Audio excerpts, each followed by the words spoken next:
Shri Venkateswara gold తాకట్టులో ఉన్న మీ బంగారాన్ని విడిపించి కొనబడును.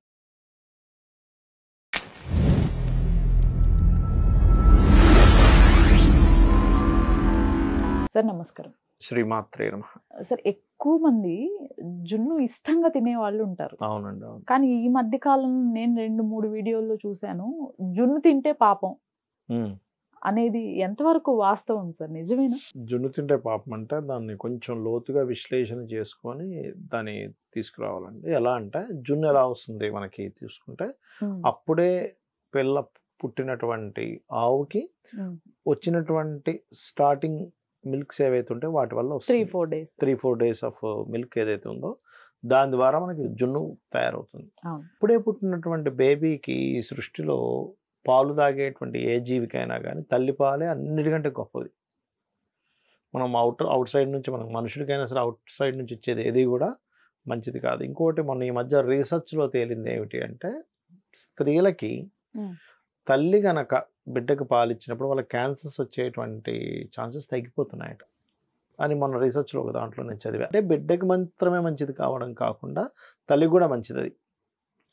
ఓకే.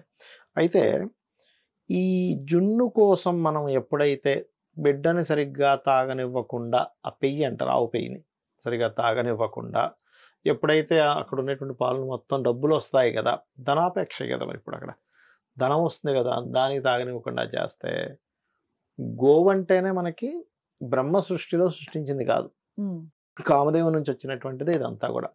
ఆ క్షీరసాగర మదనంలో అంటే ఇంత గొప్పది, అందులో సకల దేవతలు ఉంటారంటారు. సకల దేవతలు కొలవై ఉండేటువంటి ఆ యొక్క గోవుని నువ్వు ఎప్పుడైతే పాలు తాకుండా చేస్తున్నావో సకల దేవతల దోషాన్ని పెట్టినట్టే కదా. అందుకని నువ్వు ఈ రకంగా కనుక దానికి పాలు తాగనివ్వకుండా చేసి కనుక ఆ పాలను నువ్వు జున్నుగా చేసుకొని తిన్నట్టయితే ఆ దోషం నీకు వస్తుంది అనేటువంటి భావనతో చెప్తారు. అంతేగాని దాని పాలు దాన్ని చక్కగా తాగనిచ్చేసి దానికి ఇంకా శుభ్రంగా కడుపు నిండింది, పర్లేదు ఇప్పుడు మనం తీసుకున్నా పర్లేదు అన్నప్పుడు ఇబ్బంది ఉండదు. కానీ నువ్వు అది పూర్తిగా తాగింది నువ్వు ఎలా చెప్పగలవు? అందుకని ఆ భావంతో అలా చెప్తూ ఉంటారు. అలా కాకుండా నువ్వు కనుక ఈ జాగ్రత్త తీసుకోగలిగితే పెద్ద ఇబ్బంది ఏం కాదు. సార్, పూజ చేసేవారు, పూజల్లో కూర్చునేవారు నాన్ వెజిటేరియన్ తీసుకోవచ్చా? ఇలా చేస్తే అసలు ఆ పూజ ఫలిస్తుందా? మీరు ఒక విషయం నాకు క్లారిటీ ఇవ్వండి. పూజ కూర్చునే ముందు తిని కూర్చోవడం అంటున్నారా, లేకపోతే జనరల్ గా తినడం గురించి అడుగుతున్నారా? మీరు నార్మల్ గా సేవించడం అడుగుతున్నాను సార్. భగవంతుడి యొక్క కరుణ అంటే భగవంతుడి యొక్క అనుగ్రహంకి మనం తినేటువంటి ఫుడ్కి సంబంధం లేదు, గుర్తుపెట్టుకోండి. ఫస్ట్ అసలు లేదు. ఎందుకంటే ఇప్పుడు మీరు ఉన్నారు, ఇది మీ ఆఫీస్ కదా, ఇక్కడ ఒక వ్యక్తి తన వర్క్ని పర్ఫెక్ట్గా చేస్తున్నాడా లేదా అనేది చూస్తారా, లేకపోతే ఆయన ఏం తింటున్నాడని చూస్తారా? మీరు వర్కే చూస్తాం. వర్కే చూస్తారు కదా, అవునా కదా? కానీ అదే వ్యక్తి వర్క్ చేసే ముందు తాగొచ్చి వర్క్ చేస్తే ఊరుకోరు, అంతే కదా. ఇక్కడ ఏంటంటే పౌరహిత్యంలో ఉన్న వ్యక్తులు ఎవరైతే మంత్రంతో ఒక వేద మంత్రాన్ని చదివేటువంటి వ్యక్తి ఎవరైతే ఉన్నారో వాళ్ళు మాత్రం ఎట్టి పరిస్థితుల్లో నాన్ వెజిటేరియన్ తినకూడదు. ఎందుకంటే వాక్కుతో సంబంధించినటువంటిది కాబట్టి అక్కడెక్కడ మాంసము వాళ్ళు తినకూడదు. ఇది వేదమంత్రం చదివేటువంటి వారు మాత్రమే నేను చెప్పేది. మిగతా వాళ్ళు నాన్ వెజిటేరియన్ తినడం వల్ల దేవుడేమి దూరం అయిపోడు, దేవుడేమి వాళ్ళు చేసేటువంటి పూజలకి దూరంగా ఉండడం కానీ వీళ్ళ భక్తికి నేను మెచ్చనని కానీ ఏమి అన్నాడు అలా. కాకపోతే ఎవరికి వారు, కొంతమందికి ఉంటుంది అంటే వాళ్ళు పూజలు చేయకపోయినా వాళ్ళు ఏమనుకుంటారు, అయ్యో ఒక జీవిని హింసించడం ఎందుకు, ఇది చాలా పెద్ద దోషం కదా అని అనుకుని వాళ్ళు దూరంగా ఉండేవాళ్ళు ఉంటారు. ఇంకొంతమంది లేదంటే మనకి సమ్ వైటమిన్స్ ఏదో నాన్ వెజ్లో ఏదో ఉంటుంది, విటమిన్ డీనా సంథింగ్ ఏదో ఉంటుంది, B12 విటమిన్ B12 ప్రోటీన్ రాదు కదండి అనే స్పృహతో కొంతమంది అంటారు. That is different case. ఇప్పుడు డాక్టర్ గారే చెప్పారు, బాబు నువ్వు నాన్ వెజిటేరియన్ తినాలి, లేకపోతే కష్టం, నీకు వెజ్లో నీకు సరిపోవట్లేదు, B12 సరిపోవట్లేదు, నీ ఆరోగ్యం దెబ్బతింటుంది, అప్పుడు తప్పేం కాదు.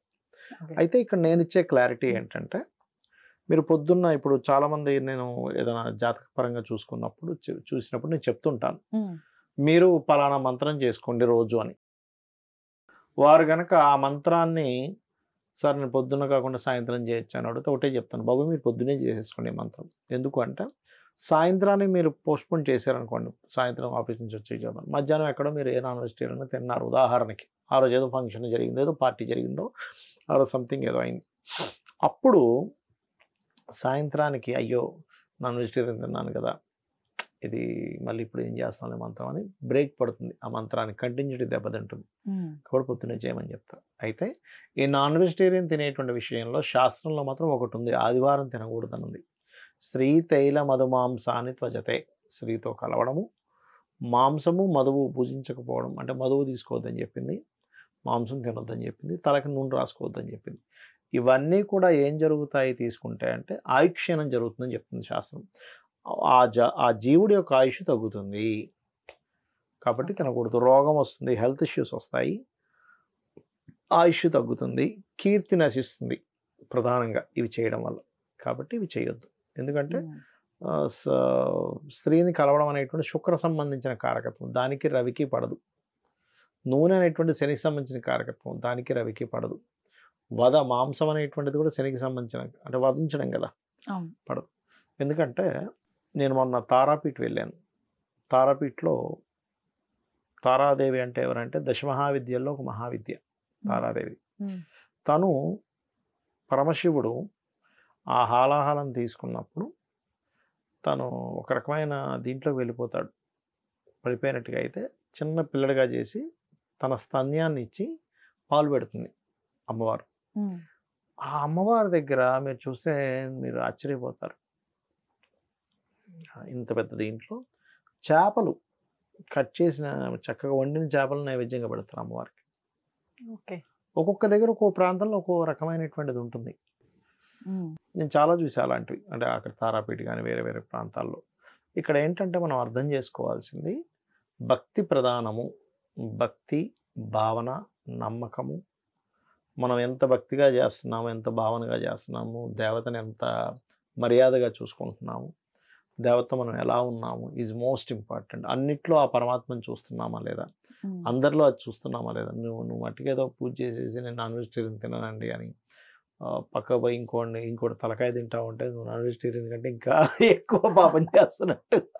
ఇప్పుడు మనసును నువ్వు బాధపడుతున్నావు అనుకోండి, ఒకే ఆఫీస్లో జాబ్ చేస్తున్నారు ఇద్దరు, వాడి ప్రమోషన్ రాకుండా అడ్డుపడ్డాం, వాడికి ఆఫర్స్ రాకుండా అడ్డుపడ్డాం, ఇట్లా చేస్తుంటే అది నాన్ వెజిటేరియన్ కంటే కూడా ఎన్నో వందల వేల లక్షల రెట్లు పాపం అది. శ్రీమాత్రే నమః.